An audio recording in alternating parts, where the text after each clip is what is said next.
This is Radio Taiwan International.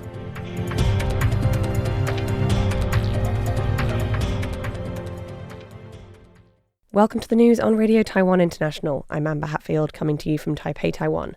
We begin with a look at today's top stories for Friday, July 11th.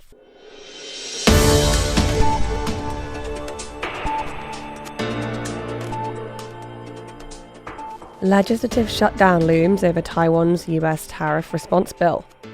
Taiwan industry groups back 20% US tariff as a best-case outcome. And Foreign Ministry commends UK-France commitment to the Taiwan Strait. But first, today's top story. Taiwan's special budget bill in response to US tariffs is entering its third reading in the legislature. The KMT Legislative Caucus has expressed support for the whole of society resilience budget and advocates for a universal cash handout. The DPP caucus criticised the KMT for ignoring the nation's long-term needs and prioritising short-term political gains. KMT Legislative Caucus convener Fu Kunqi says it is crucial to pass the special bill now and proactively help Taiwanese industries navigate the tariff wave.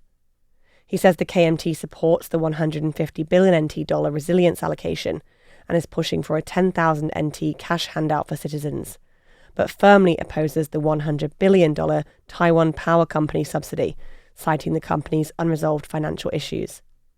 DPP Secretary-General Rosalia Wu says the KMT initially proposed raising the special budget ceiling to 640 billion NT, but after cutting the Taipower funding, reduced it to 540 billion, while leaving the cash handout untouched. She accused the KMT of holding onto the handout measure to bolster its recall election efforts. Regarding the 100 billion NT dollar subsidy for Taipower, this is about safeguarding the nation, ensuring electricity security for the public, and strengthening the resilience of our power grid. Especially after the typhoon, it has become even clearer that we need to support Taipower and invest in upgrading our infrastructure. The KMT, however, is not focused on the needs of the country or the people. They are driven by their political goal of saving their recall campaigns. The special bill, aimed at strengthening Taiwan's social and homeland security resilience in response to global developments, is set to be the first item on Friday's legislative agenda. US President Donald Trump has unveiled a third round of proposed tariffs, this time announcing via social media a 35% tariff on Canadian imports. While Taiwan has not yet been included in the list, Trump hinted that countries yet to receive official notice could face tariffs of 15 or 20%. In response, the Chinese National Federation of Industries and the National Association of Small and Medium Enterprises have expressed cautious optimism about ongoing US-Taiwan tariff talks. On Friday, CNFI Director He Yu and NASME Chairperson Li Yujia said a 20% rate would be the lowest among Asian economies, with Japan, South Korea and Malaysia facing 25% duties. Taiwan could gain a relative advantage if it secures a lower rate. He cautioned that negotiating a 15% rate would be significantly harder and could require substantial concessions, including adjustments to exchange rates, US investments and procurement deals, auto tariffs and agricultural market access. He urged the government to weigh its options carefully. With the US extending the tariff negotiation deadline to August 1st, He added that other Asian countries may offer concessions to lower their rates, potentially aligning with Taiwan's terms. The Foreign Ministry on Friday expressed appreciation to the UK and France following the two countries' reaffirmation of their commitment to peace and stability in the Taiwan Strait this week. UK Prime Minister Keir Starmer and French President Emmanuel Macron met in London on Thursday for the 37th UK-France summit. They released a joint declaration stating their intention to strengthen coordination and work together for a free and open Indo-Pacific region.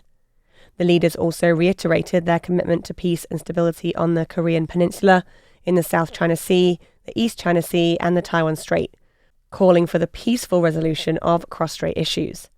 Taiwan's Foreign Minister Lin Jialong welcomed the statement and says the declaration shows the growing international consensus for peace and stability in the Taiwan Strait. The ministry emphasizes that Taiwan is a responsible and democratic partner and will continue to work closely with democratic partners around the world to contribute to a free, open and prosperous Indo-Pacific region. Speaking at the 4th Ukraine Recovery Conference in Italy, Czech President Petr Pavel praised the country's cooperation with Taiwan in a project to provide Ukrainians with clean water, electricity and heat. Taiwan's Foreign Minister Lin Jialong Friday welcomed the remarks by the Czech president. Lin also emphasized that Taiwan and the Czech Republic are like-minded democratic partners.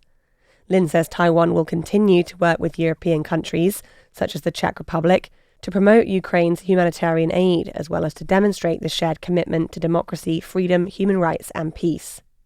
According to the Foreign Ministry, and as reported by CNA, the Czech Republic and Taiwan signed a memorandum of cooperation in late June. Since the Russian-Ukrainian war broke out in 2022, the Taiwanese and Czech governments have signed 3 memoranda of understanding, focusing on rebuilding key infrastructure and supporting Ukrainian livelihoods. A bipartisan group of US senators briefed Ukrainian and European allies on Thursday on a new bill proposed to sanction Russia. They say the bill shows their determination to support Ukraine and will also help deter China's ambitions of potential aggression towards Taiwan.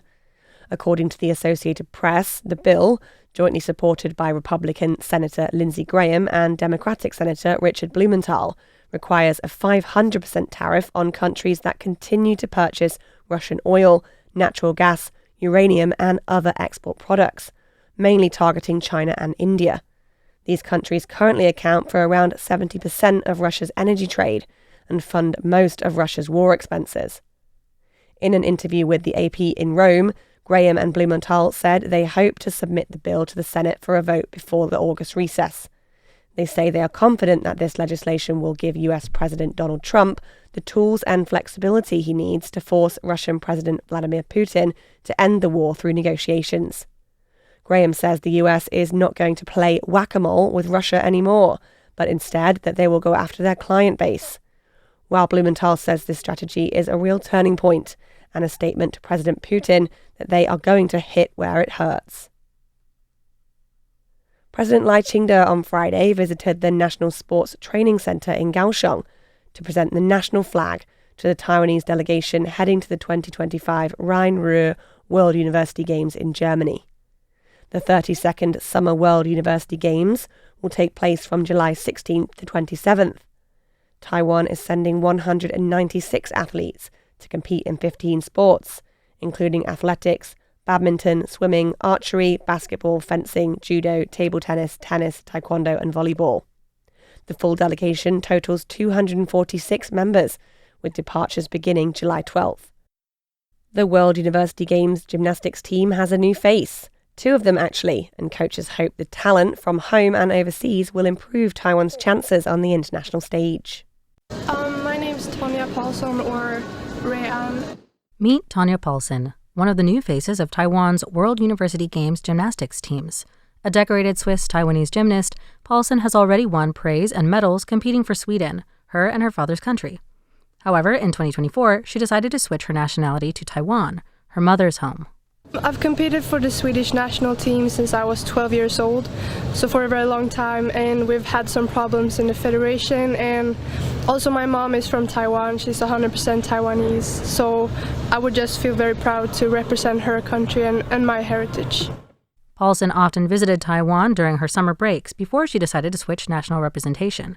After switching, she says she feels she has more resources and is able to dedicate herself more to the sport. Paulson represented Taiwan during the June Asian Championships, where she won 4th place in the individual all-around. She specializes in balance beam, floor routines, and uneven bars, and her coach and teammates believe she has helped invigorate the team spirit. But Paulson isn't the only new candidate shaking up the team. The team's youngest member, Liao Yichuan, just graduated high school and aims to participate in the World University Games with a strength and mental resilience beyond her years. She is also most confident in her floor routines and wants to give her all in the upcoming competitions. Training together, Liao says that Paulson's movements are complex, and even when they practice the same elements, it feels like they are doing something totally different. Their next test will be the upcoming FISU World University Games in Germany this August, with the hope that their performance will make Taiwan and their families proud. Amanda Stevens for RTI News.